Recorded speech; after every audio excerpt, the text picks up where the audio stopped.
I think you see a unit that plays really well together. I think that's, credit to Coach McGuire and the job that he's done there. You can see it's a group that plays with energy and enthusiasm. Obviously, on offense, they create a ton of explosive plays. Right on defense, they really limit those, and they attack you in every way. They're really aggressive in special teams as well, and have had really good special teams play. They play on a short field a lot. They attack the ball. Defensively, I just think it speaks volumes of their program and how they operate and what they do. So you don't see a lot of deficiencies. They take risks, but they're well calculated risks and do a really good job. So as we prepare for these guys, it's certainly a challenging opponent and an exciting opportunity for us. So right here with Zach. What's your response been like from your team over the last 24, 36 hours from a game that you guys won, but you feel like you could play a lot better? Yeah, they've been great. These guys, they know that they can play to a higher level. And that being said, I think there's moments in that game that you see a really, really good team play at a really high level that's played that way all year. But these guys are just ready to work, excited about the opportunity in front of them. On the left, James. Joey's been very complimentary of you this year, even at times unprompted. What have you begun to learn about him over these last 3 years of not just playing him a couple of years ago, but preparing for him again? And what level of appreciation do you have for him? Yeah, I mean, Joey's an outstanding coach, and I always have an appreciation for a guy that's worked his way up through the ranks, and obviously has a storied career as a high school football coach, and then for his ability, I think you've always seen a guy that coaches with unbelievable passion. We've obviously got to compete against each other before, but I think the players take on the temperament of you as a coach, and he's a guy that brings the juice, and you see that with his team. His team plays like that, play like their hair's on fire, and obviously he's elevated in this profession and done an unbelievable job at Tech.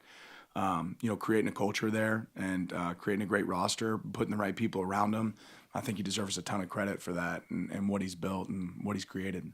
Second row, Eric. I was going to ask you about that game in 23, maybe just first off, lasting memories, and then what actually translates that you can take from that film and maybe use for this game. Again, I think you get the mindset of their team. Obviously, that was a scrappy game. It was a tough battle for us. There's some changes that have changed for their team since then, different coordinators on, both sides of the ball. But you see a way that they compete, the edge that they play with. I think a lot of that comes from their head coach. But they're doing some really good stuff on both sides, like I said, of the ball now. Their defense, obviously, they're a team that plays a lot of base. They've got some linebackers out there that are really aggressive. They have a ton of production, play with great vision. Their front is, one of the best that we've seen this year, if not the best that we've seen this year. Got great edges that can rush. They've created a lot of negative plays with the way that they play. And then on offense, you got two really big wideouts outside. You got a really good run game. You got a quarterback that can get the ball to spots, and then they play with great tempo. So all those things present a lot of challenges, a little different than maybe what we saw before, but still some really good variables in there. Stand on the left, Matt. Kind of along those same lines, where have you seen maybe just the talent level growth from when you guys played them in 23 to now at Texas Tech? Well, I think both rosters are considerably different, right? We look a lot different now than we did then. We had a really good team then, but I think we have, depth is a little bit different now in comparison. And certainly they have a really good front. And like I said, they've got some really good pieces to the puzzle. And I think it takes, a special person to be able to take all the people from different spots and create that team culture that they clearly have. Back here, Jack. Coach, by the time you guys faced off, they would have had about a month off. You guys having played this past Saturday, do you guys feel like that's more of an advantage for you to sort of get back in the action as opposed to like having an entire month off of playing? Do you think you guys have more of an advantage in that aspect? I don't know if there's a side advantage. I think it's just more of an indicator that the way we do playoffs in college football is messed up, right? I mean, in my opinion, we're really excited to be going to the Orange Bowl, but this game should be played at Texas Tech, right? They're the higher seeded team. We should play a week, like right after the last game. The next playoff game should be the next Saturday. The next playoff game should be the next Saturday. The next playoff game should be the next Saturday, and a championship game. But we're trying to fit a lot of things in different sequence. But in my opinion, this game should be played at Tech. There should be a home field advantage for them. But I know their fans will travel, our fans will travel, and we're really excited to be playing in the Orange Bowl. So I could talk about what ifs and all those pieces. There's definitely a skill and an art to making sure that your team's prepared when you have long breaks. And I think that was clear last year. Certainly will be clear now. You got a little bit more time to prepare for this game, but a little bit different than the last one. And that's the other part that doesn't make really a lot of sense is the sequence of days in between each game and each playoff. There's just not really a rhythm. And for us as a coach, it's about how do you create that rhythm? How do you challenge yourself to say, okay, how can we keep things the same as much as possible for our players? And it's tough when you have big gaps and big breaks like that. But I don't know that it's a sided advantage for one team or the other. You're dealing with different issues. You're on the right, Zach. I want to ask about their linebacker, Rodriguez, one of the most talented defenders in the country, finished 5th in the Heisman voting. What makes him so special and so dynamic? Yeah, super instinctual, really aggressive, and it's not necessarily just aggressive with like them blitzing him. It's his ability to find ways to get to the ball. And then when he gets to the ball, he has the intention to get the ball out every snap. Right? He takes shots at the ball consistently.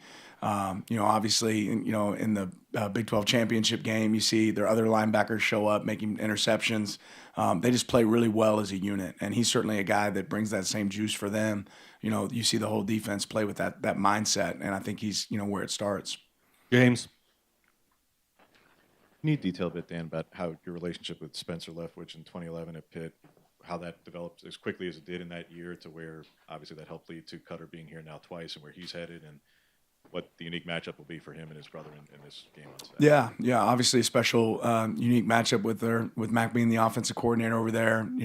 Spencer, I was a GA while Spencer was our offensive line coach at Pitt, and as much as I'd like to say that's credit to Cutter being here, as much as that is Will's relationship with Cutter, working with him at UTSA, it allows people to link up again down the road. When I first met Cutter, he was a young kid, right, and now he's a really good football coach. And I remember Mac playing high school football, being a quarterback there in PA, being a really, really good player. So it's unique that you get an opportunity to go against him.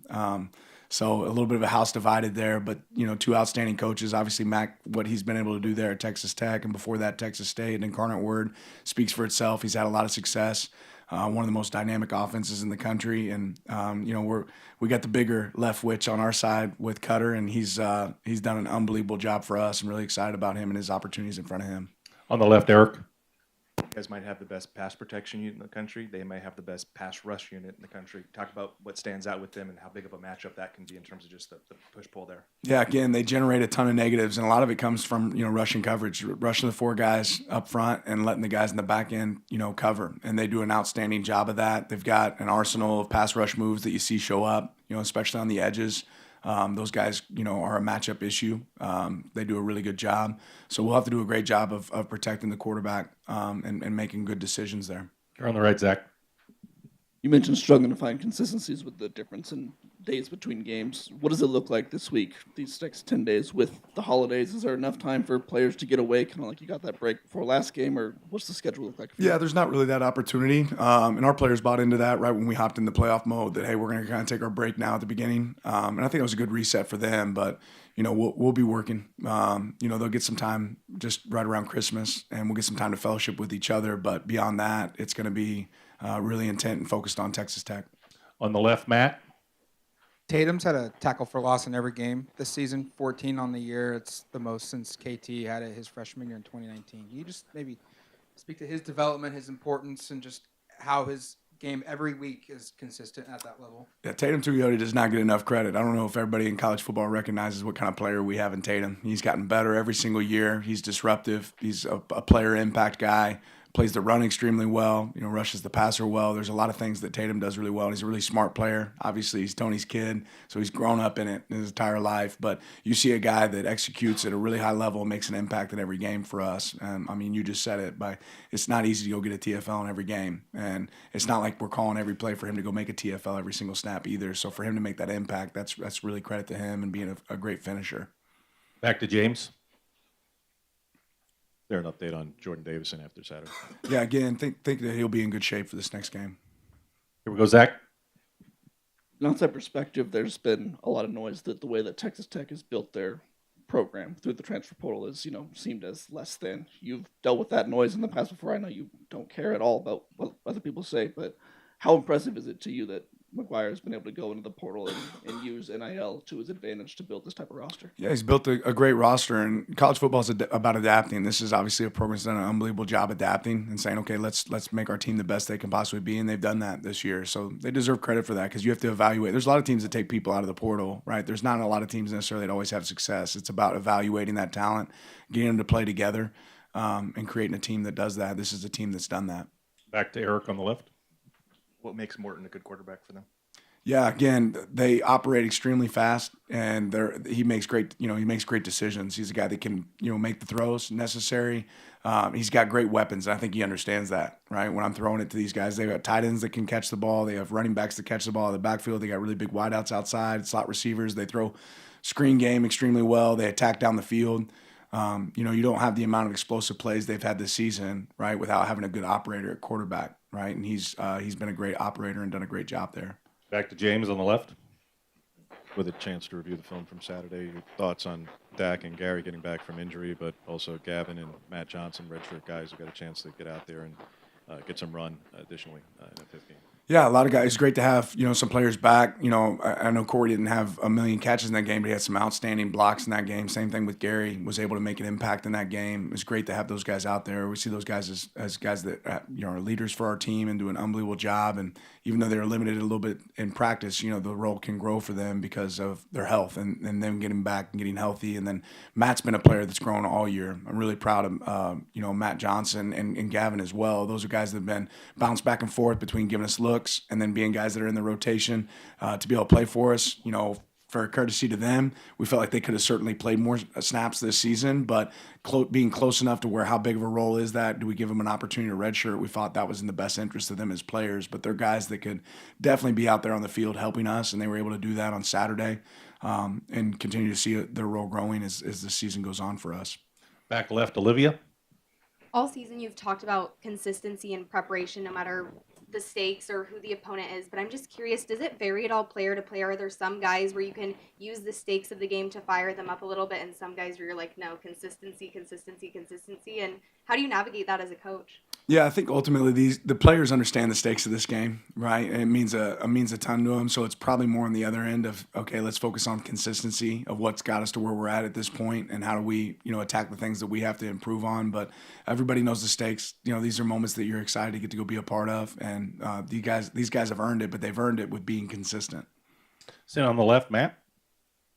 With Corey and Gary back, how does that help Malik? How does that help Jeremiah? You guys have had to run skeleton crew almost with at that position. How does those guys return help the rest of the group? Yeah, just the variety that you're able to carry. And I think it's anytime you have the weapons that we have, it's really hard. When sometimes when you play a team, you're like, okay, if we can take away this wideout, we take away his strength. We can roll coverage to this guy. It's really difficult against a team like us with what we have at tight end, what we have at wideout, with what we have at back, and the ability to run the ball the way we've been able to do it. Having a quarterback that can throw it anywhere and everywhere.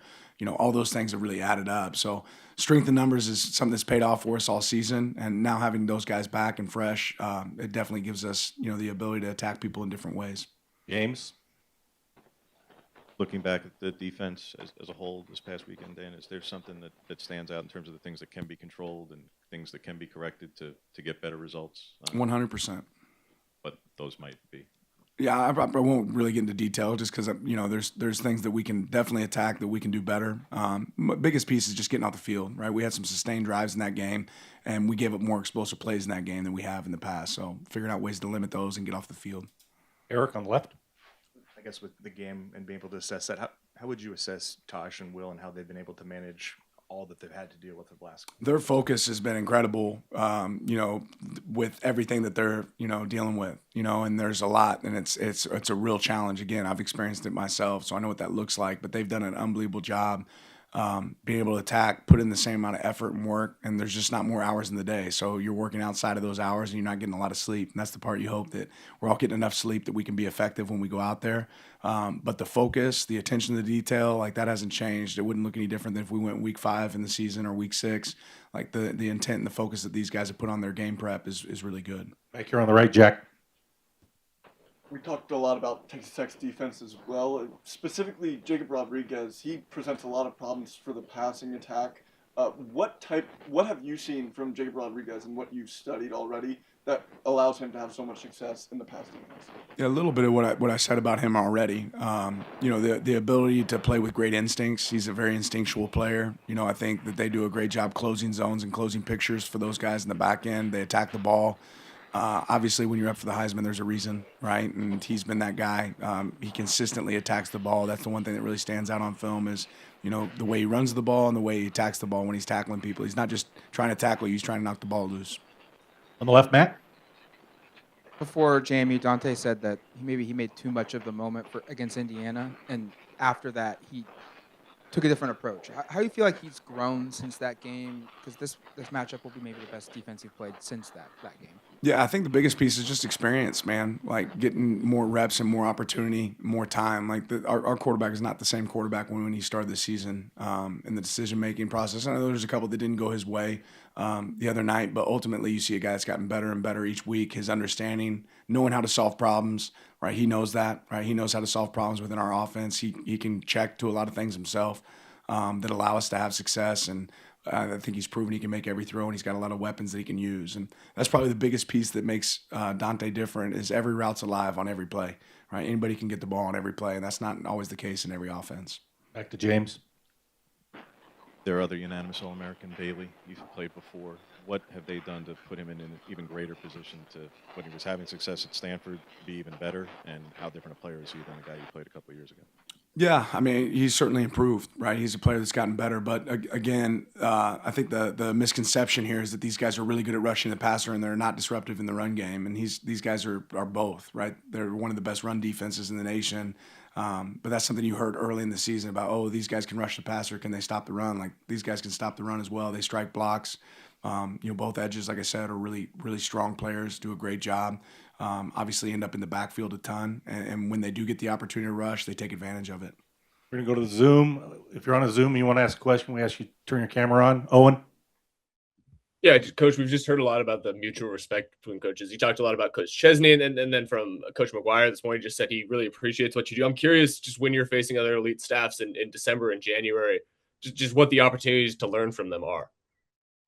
Yeah, when you watch film, you're always learning, right? And that's one thing that's exciting about playoff football is you start saying, okay, that was a really good play, right? And there's games that came from our game this past Saturday where I'm saying, okay, how can we challenge ourselves to do some of the things that these teams are doing? But you really focus more than anything on your own team, but there's just an admiration and respect for teams that are doing it at a high level, and Texas Tech's certainly one of those teams. David from KAMC.